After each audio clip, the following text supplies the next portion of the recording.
Welcome to the PFS Network podcast. My name is Mitch, and I'll be your host for an important new series where we speak to patients, families, and clinicians about the devastating impact that Post-Finasteride Syndrome has had on many lives. Today, we are very grateful to be joined by Rita Stewart. Sadly, just over 7 years ago, Rita's son Daniel, who was a brilliant and accomplished professor of criminology from the University of North Texas and an ex-service member of the United States Air Force, took his own life due to ongoing problems he suffered as a result of taking the drug finasteride. We know this is a very difficult story to tell, so we are so grateful that Rita has decided to join us today. Daniel was a brilliant person who was admired and respected by many people. So once again, Rita, thank you for coming on our show today and telling his story and your story. You're quite welcome. I found a quote from your letter to the FDA that you wrote, which I think really beautifully encapsulates who he was, and I want to just start by reading that to you. And it was talking about a memorial service that you held for Daniel, and you wrote, "The testimonies and remembrances shared captured Daniel's sense of humor, his infectious smile, and his contagious positive personality. Other people talked about the kindness, concern, and compassion that he had for them." Tell us a little bit about Daniel before all of this happened. Well, before all this happened, he was a very happy, motivated person that enjoyed his work immensely. He had, after he was in the Air Force for 4 years, he was just really determined, and he was motivated to start back to school. And we were so proud of him. He was the first person in our family that had earned a doctorate degree. And in the beginning, right after high school, I really didn't want him to go into the service. He was registered at a university here near home, and he didn't really have any direction at that time, and this is what he wanted to do. And it turned out to be a very good choice for him because it gave him his interest in criminology, in policing, and that's what he pursued in his educational studies. But Danny was the youngest of 5 children, and he was always very happy and curious and a little mischievous too. And I know my other children would kind of remind me, "Mom, you know, if we had done the things that Danny has done, we would really have been reprimanded for it. And here, sir, you are taking pictures of the messes he is making and the things he is doing." But I guess being the youngest, you know, he got away with more, and I was relaxed more at that time of being a mother, but he was an enjoyable child, and as I said, always curious and interested in a lot of different things. And he did have a wonderful life. He was able to travel during his studies overseas to Denmark and Sweden and Russia during his studies. And then, of course, he traveled throughout the States, going to different conferences after he became a professor. And he had a lovely home. And he did say in his note that he left to us that he had a wonderful life. And he had a wonderful life, good friends, a very loving family. He was a great son, good brother, uncle, and but you know, the finasteride just changed everything for him. So, well, I can certainly relate to being the mischievous youngest child. I know my siblings would say the the same thing about me. I got away with murder, and Yeah. and that they didn't get to do anything. So yeah, it's one of the perks of being born last. I guess I certainly think that's true. I know I find though great joy in looking, excuse me, great joy in looking back at pictures of the different messes that he created that I, captured in on film. So I'm so glad I have those now. It's good memories. Was he quite close with his siblings? Well, I think for his undergraduate and master's, he was in the state of Kentucky doing that. His sister was the only one of our children left in Kentucky, and he, would come home frequently and visit with, the his nephews and niece, and then. But the other brothers were all scattered around in Boston and Atlanta and Chattanooga, and so we mainly got together at holidays, that type of thing. Or when there's a Bruce Springsteen concert, he would gather, especially with one of his brothers, and go to attend something like that together, But I think he was quite close to his sister.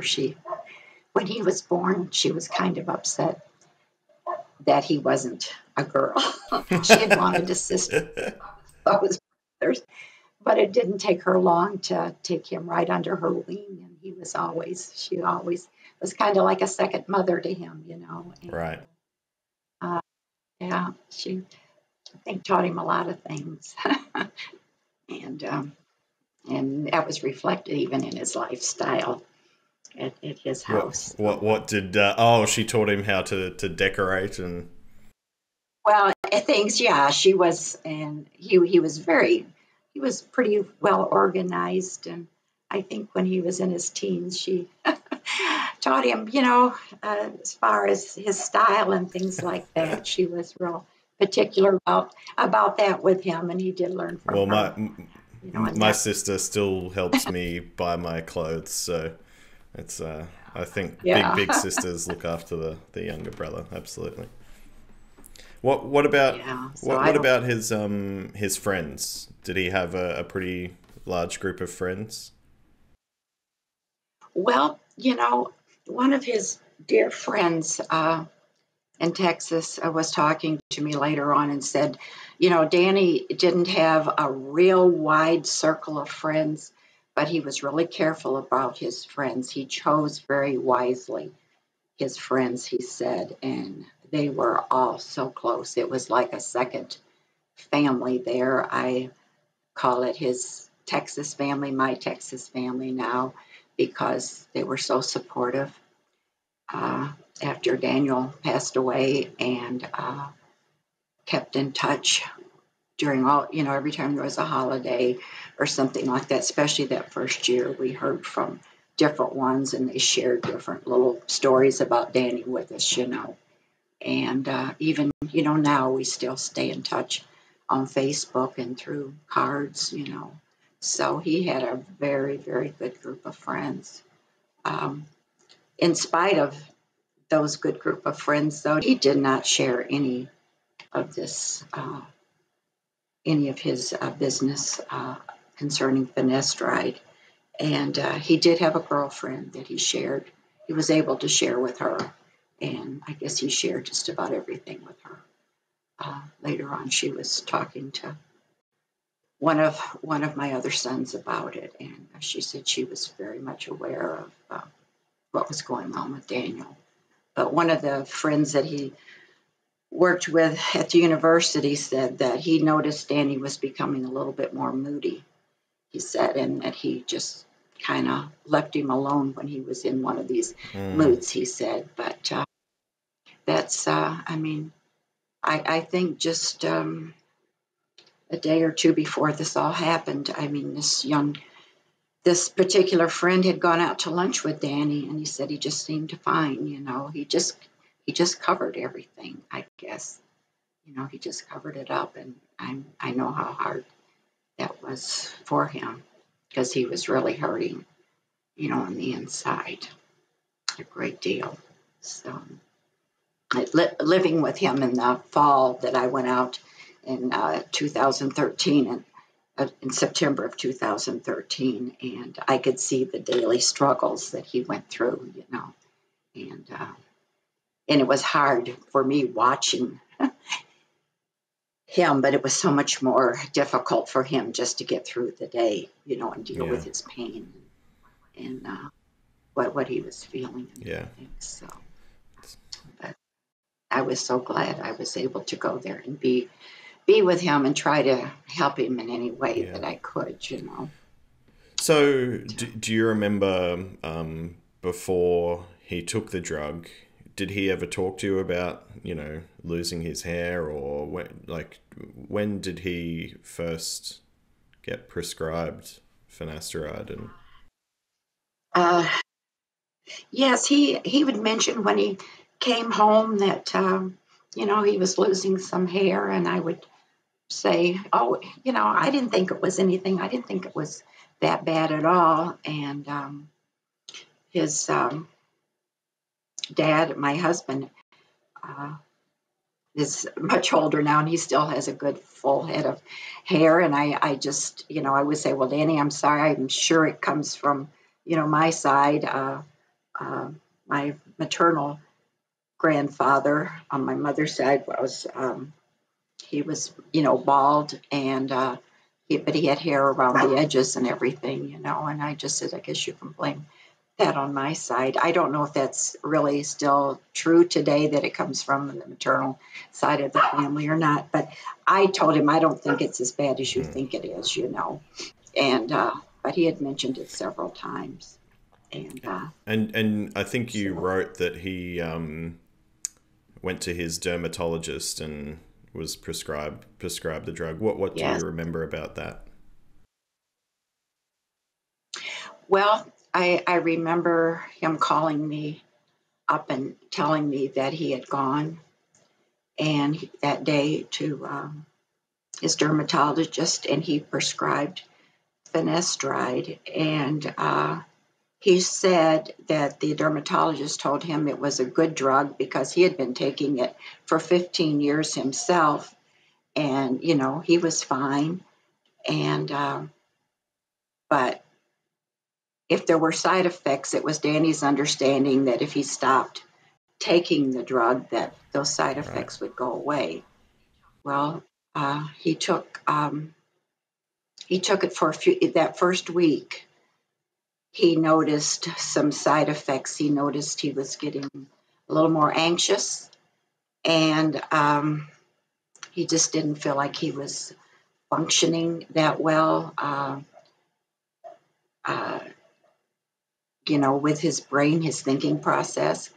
And he called the dermatologist's office, and he was told, well, those symptoms couldn't be caused by finasteride, So I don't know. After 9 tablets, he stopped. He didn't take any more. And then he visited his internist, and she didn't know anything about finasteride, or any possible side effects from it. But even after he stopped, things just started getting worse for him. He could go to sleep at night, but he couldn't stay asleep for very long at all. Going to sleep really wasn't the problem; it was staying asleep. And he just started getting so tired, and his he started feeling things of a dysfunction in the area of his sexual nature, and his muscles started to bother him. And Daniel was always very healthy, and he worked out in the gym at school, and he was always into building his body, and his muscles started to atrophy, and He had pain in his, personal areas, and he just the brain fog that he had was really, really bothersome for him. He said he couldn't think straight, and the words weren't coming out of his mouth like he would like for them to. He said his thoughts were kind of jumbled and they were not focused. It was just really a bad time for him, and he couldn't get any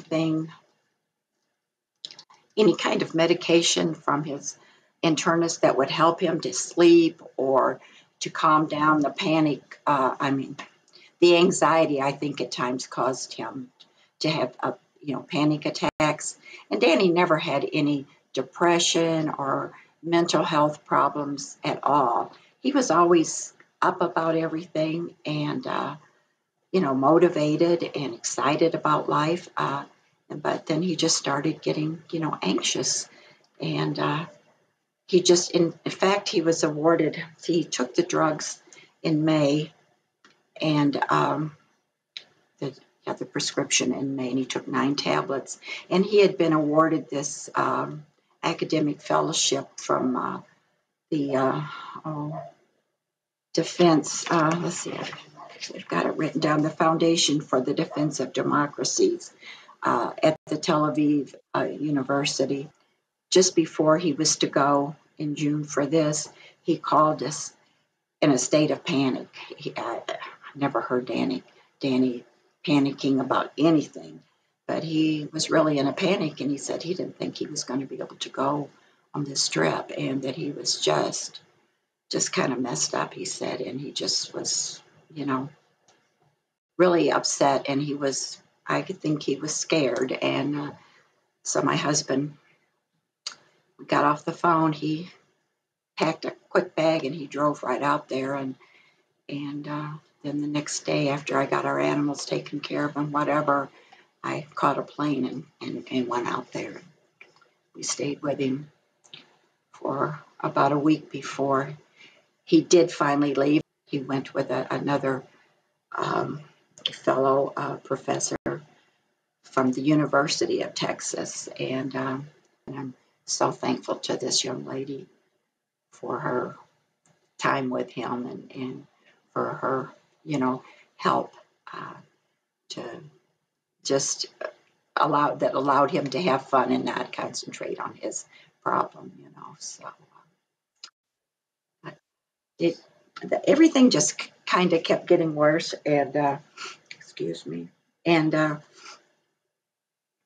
he in September he had called his oldest brother, and he was really in a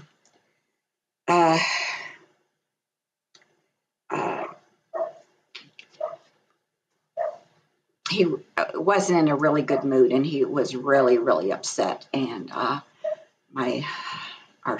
oldest son, called us right away and said that he didn't think Danny should be by himself, And my daughter, is just telling me that he had called her, telling her that he didn't want to, to be able to live like an old man. I think he said an 80-year-old man, that he just didn't think he could stand to be like that. And she said he was crying. And Danny never cried to us about anything. It just changed his confidence, his demeanor, and everything, And then after his phone conversation with our oldest son, we called Danny and told him right away that we were coming out. And then I ended up, my husband did go home after about a week, and I stayed with him for a number of months. And I tried to be an encourager, and we tried. Danny he cooked pretty good meals for himself, but it's always nice to have Mama cook too for you. And we tried to concentrate on a very healthy diet, and we did. And uh, it was good being there with him, but I could see the struggle that he went through. He was preparing for some online classes too, and of course this was a new thing for him. But it took him. He says this is taking me, twice as long to get my brain to work in a good place. He said. And he started visiting different doctors, and he went to a urologist, and he had never heard of anything like the symptoms that he was I know experiencing. you wrote about And this in your letter, and you said that and he he told, visited, I think it was, like over a dozen specialists, and none of them recognized what was going on. They, yeah, no one believed him or supported him. How it must be quite frustrating for you exactly. as well. And I imagine for him it would have just been, yeah, it's quite. Yeah, he felt doomed. I think that's what he felt, and I kept trying to tell him, you never know what's going to be right around the corner, Danny. I said, you just never know. And I think it really frustrated him that some of these doctors thought it was all in his head, you know, and that really frustrated him. And then he found out about a Hmm. study being done at Baylor University at Houston, and he became part of that study. And it didn't offer him any hope of medication or turning this around. It was, for them to gain more information about the terrible side effects of finasteride. And I guess from that, though, that I think it was determined then that finasteride, the side effects did qualify as a syndrome. It was a recognized syndrome. It wasn't a Mm. figment of anybody's imagination or anything like that. So, he felt good about that. And he kept telling me, Mom, he said, this isn't going to offer me any hope. He said, but I want to do this. And, you try to encourage him, and you try to do everything you can, to give him hope and everything. Uh, And he would tell me that it's going to be years before anything changes. But I said, well, but you never know. Things are discovered all the time, Daniel. It's poisoned all these wonderful young men's lives, and made such a difference in their lives. And I keep praying all the time for a breakthrough, a change in this. Um, I wish they would take it off the market. I wish they would do something like that, but I don't know. And I hope there has been a change in the warning on the package of finasteride. I don't know. I don't know about that. But if there had been the warning, specifically warning of the possible dangers of this, I know Danny wouldn't have taken the medication. And you probably wouldn't have either. And I just, like so many young men, Danny thought this would all go away, when he stopped taking them, but it just got worse. Just got worse. Thought it was like taking a, cold and flu medication, and if something goes wrong, you expect you stop taking the drug and things will get better. But unfortunately for us, they don't seem to. And yeah, I know the warning label still doesn't encapsulate a lot of the physical symptoms that you've spoken about with Daniel, and a lot of the neurological symptoms are still not documented well. And it's really frustrating because I wasn't warned at all about any side effects, let alone ones that wouldn't go away. If I had have known, I wouldn't have taken the drugs. So hopefully over the next few years that starts to change. It's yeah, it's something which needs to change. So I just really, as I said, hope and pray for uh, the FDA to make some significant changes. I don't know, but it's just it's a sad nature of our culture. Money speaks, and the pharmaceuticals are full of big bucks, and it's just a shame. It's really a shame their priorities are in that area instead of human beings. Human lives, and the loss of human lives that families continue to experience, or there or people like you, Mitch, that can go on and survive and uh, have have a life, but it is a modified life, that's for sure. yeah, It's of no consequence to them at all, unless maybe someone in their family or someone they knew uh, happened to take finasteride and have a yeah. It's reaction to it. the human impact is, that's why we are having these conversations. Is that's not well documented. You talk about Post-Finasteride Syndrome and what happened to Daniel. It's not a well-known story in the mainstream media. It's not, people don't talk about, who these people were who take their lives, or, they don't, to a lot of people, we're just Right. some anonymous guys on a forum, because it is a very stigmatizing thing to talk about. It's not, like you said, Daniel was very private about it. Until recently, I was very private about it. I didn't tell any of my friends for 8 years what was going on with me. So, yeah, Oh, it's not something that's easy to talk about, and that's why we get dismissed. So. I'm glad we're able to have this conversation, and you yeah. can share your memories of Daniel, and you can also talk about how what happened to him was just so sudden, and changed who he was completely.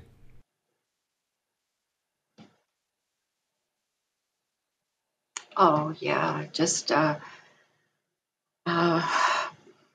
I know that he had left a big pile of information, papers that he had run off, about finasteride, and it was a Mm, very thick amount of papers, and he left them in the garage on one of the trash cans, and one of his friends, when he came to the house, I asked him to go check on Daniel because they couldn't get a hold of him, or somebody had, yeah, his girlfriend had gone to his house, and she couldn't answer, so she was trying to get a hold of someone in the family, and I'd asked this young man to go to please check, and I don't know why I didn't think of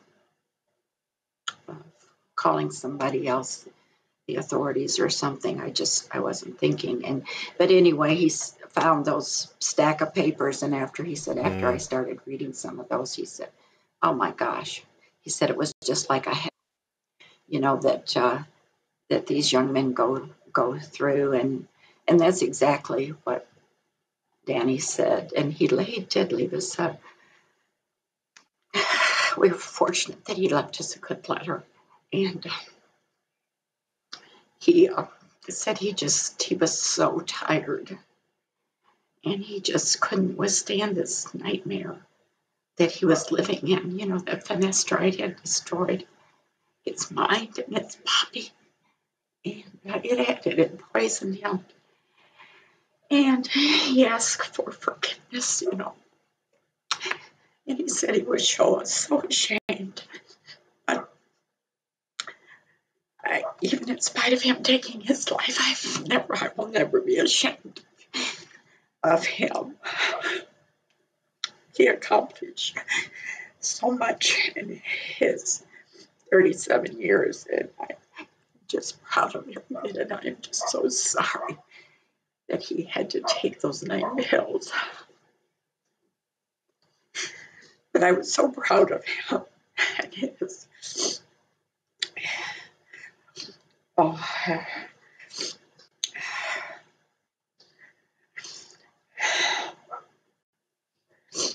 oh, pardon me. I'm just sorry. Must have, yeah. But Sorry, go on, Rita. he just, I, he just, I know after his funeral, I think you alluded to it in the very beginning. The students at his university wanted to have a memorial service for him, and so right after the funeral,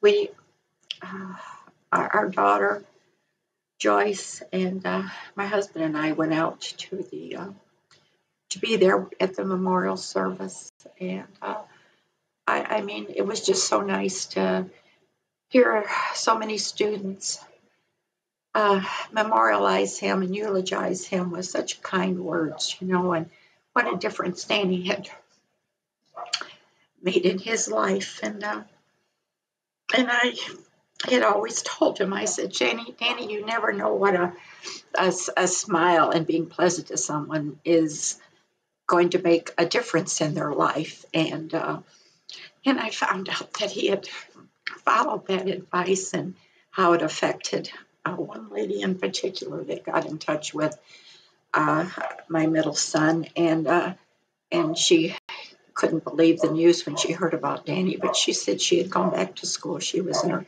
late 30s, and she was so nervous, and she had gone into the classroom and just sat down in the front row, I guess, and in walked, she said, this handsome young man, and he smiled at her, and he took off his jacket and laid it on his chair and started rolling up his sleeves, to his shirt, and walked over to her and stuck his hand out and gave her, she said, this big, beautiful smile and said, how can I help you? What can I do for you? And so she, told him that she was just starting back to school, and she was nervous about it. And she said, he just made her feel so much at home, she said, and it was such a warm meeting. She said it really made a difference in her beginning to her, to return to her academic career. So, I mean, there were just lots of stories. I know at first I couldn't read through the book that they had, available at this memorial service. But on his second birthday anniversary, I was able to go through that and, read everything. How many people came Everyone had written in there, to the and memorial? it was really heartwarming. Sounds like there was a lot of people. Oh, there was a lot. There was a lot, Joyce, wasn't there? It, yeah, it was. They were, they had chairs in the room too, but they opened the door and it stretched out into the hallway and then outside. Even, they had an outside door, and there was a line of young people there, and of course, a lot of his colleagues were there, and in some of it, his friends came to support us and to support, his memory too. So, I mean, his friends were really outstanding in helping us get through everything, because we had to make several trips back to Texas. So we kept his house open for the first year, it's because we thought, well, we're going to keep everything up because we'll need a place to stay when we go out there, and it's a 12-hour trip. And I think the first 2 weeks after he was you're gone, in Kentucky, aren't you? We did that trip twice, didn't we? Yeah. Oh, it's... So it's, yeah. Yes. So what and, he's obviously left a pretty big impact on a lot of people's lives. By the sounds of that service, I guess, before we talk about the impact all of this has had on you and on your family, how have Daniel's friends, the people he knew, been able to deal with this? I guess what kind of impact has it had on them? On his girlfriend, and he had a pretty tight circle of friends.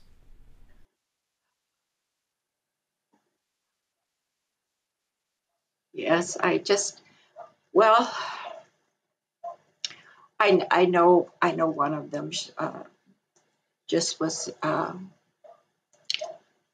sought counseling, I guess, for herself, and the others just I know one of them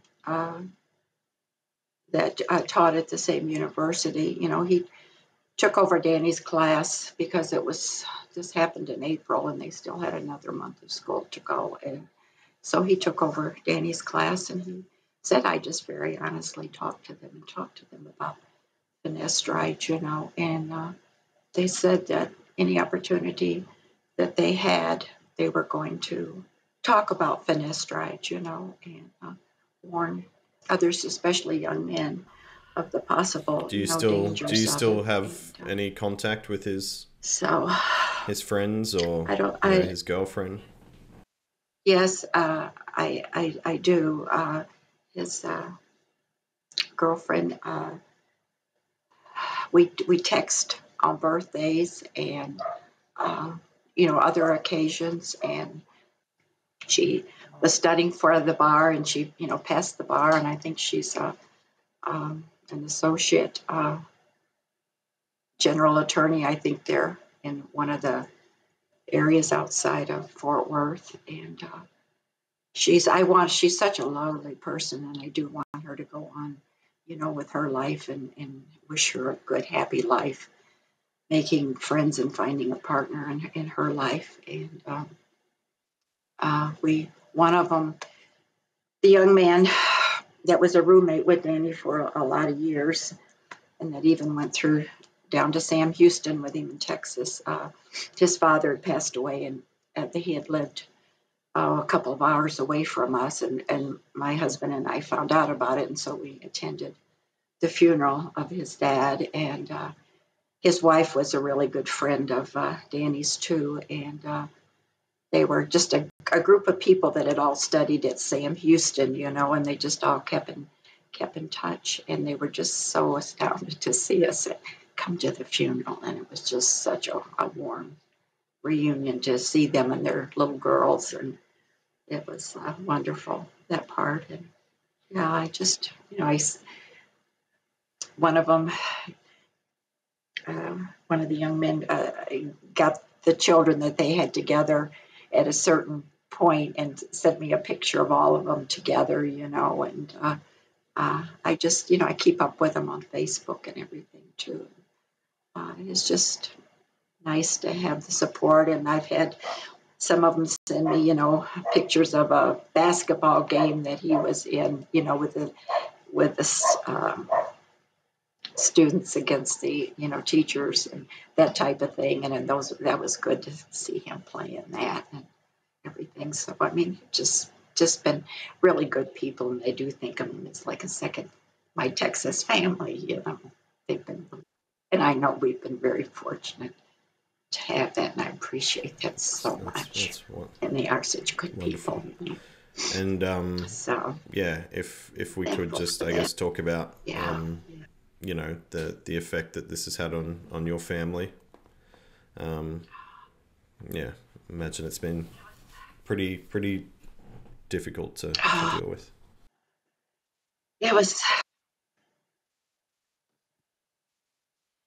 It has, and one of the things though that happened, that one of the reasons that I finally went home, I just had a feeling Danny went home from Texas when I was out there with Danny, and I could just kind of feel that he was wanting me to go home, and I really didn't want to go, even though I felt it maybe was time. But my mother was in bad health and had lost my dad the year before, and my mother was in a nursing home at the time, and she had started having a series of strokes, and she had a stroke, and Danny, almost insisted that I go home. And so my husband came after me, and I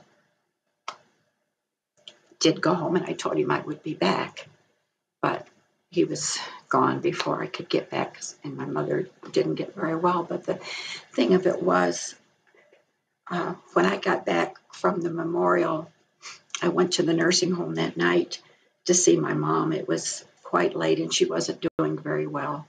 And, I told her how much I loved her and I had to go and take care of some business for Danny because we didn't say anything to her about Danny passing or anything. So, but then she was gone by the next morning.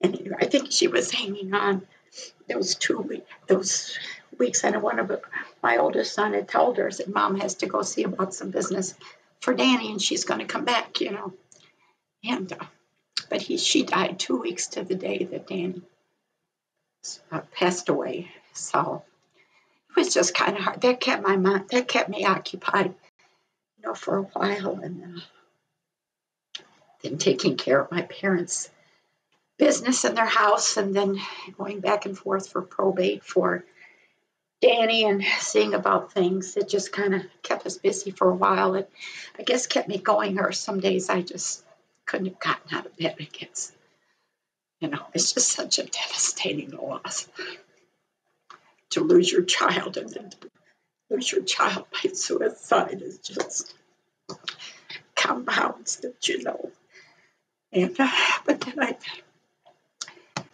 I've just had to think about his life. He had such a wonderful life. I have to celebrate his life because he would want to be remembered for how he died, and he accomplished a lot.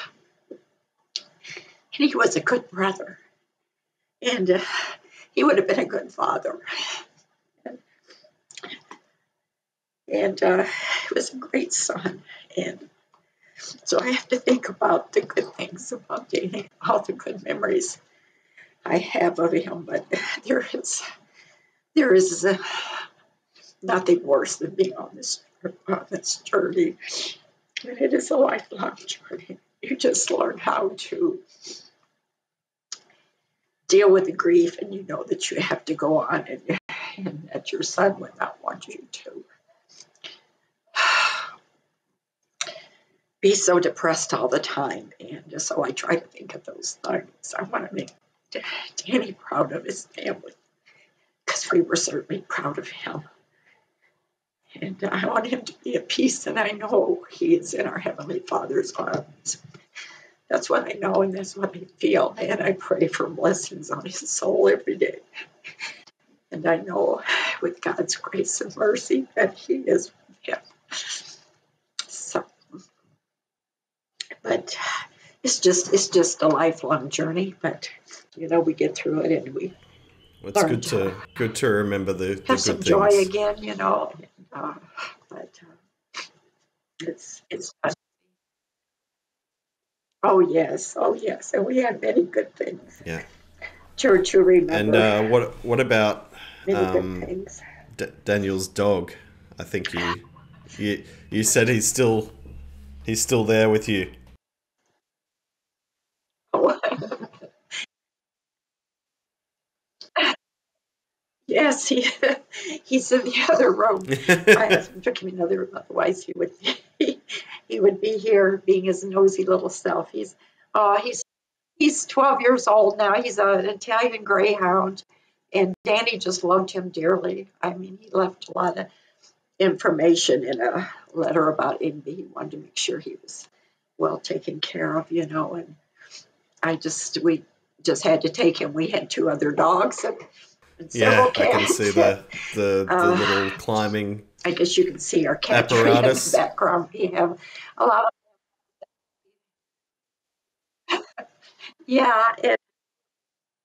and we even have a couple of outside cats too. That when we moved from the country and moved here to Elizabethtown after the year after Danny passed away, we traps.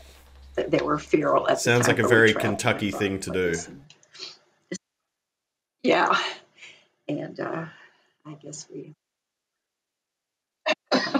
Well, yeah, I just, my husband didn't used to be so much of an animal lover, but in his olden age, after I retired, I said, I'm going to get myself a little dog, and I got a little Yorkie, but she turned out to be my husband's dog.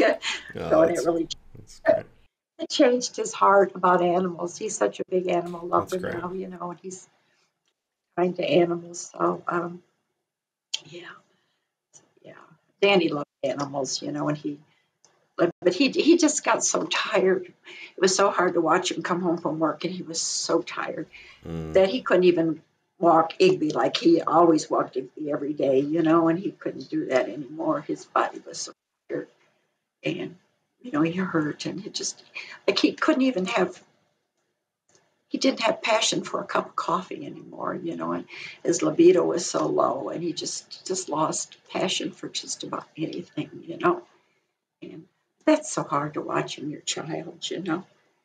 Just, but again, it's not nearly as hard as what he was going through. I mean, shouldn't even mention that, but it is. It's just a human, a human thing a mother would go through. But, Do you I want have to his show picture us? right here in front of me as I'm talking about him. Just he's seen I it. think That's we'll show a photo of him. Yeah, that's not too. Yeah, there's a few great photos you shared in your FDA letter, so I think it'd be great for everyone who's watching this to see who Daniel I wanted. was, because we've spoken about him, but it's good to see him. It's good to put a face to who we're talking about. That's why I wanted the FDA to be sure and see him, to know that he was a person. He was our child, and he was a lovely person. I know that's maybe kind of funny to describe a guy, but he was lovely and beautiful in every way. So, Well, thank you, Rita. And I know that was very very difficult. And sorry, I probably should have got some tissues myself, because now I'm all. It's a tough story I'm sorry. to listen to, because I think I relate to it. What he was going through. And I think a lot of other people do as well. So. I just people that suffer from Post-Finasteride Syndrome are in my prayers every day. I just so hope and pray for something to break through, and a wonderful development to come through to help all you wonderful people that are carrying on and trying to work so hard to do something yourselves to further this cause and to help. And just so much appreciate you. Well, thank for doing what we you're appreciate doing. you coming on. It's it will certainly help. Oh, you're quite welcome. I'm sorry for the tears, but it's hard to talk without tears. But I can look at his picture this past year without crying all the time. I can experience more joy now, so things do get somewhat better. So.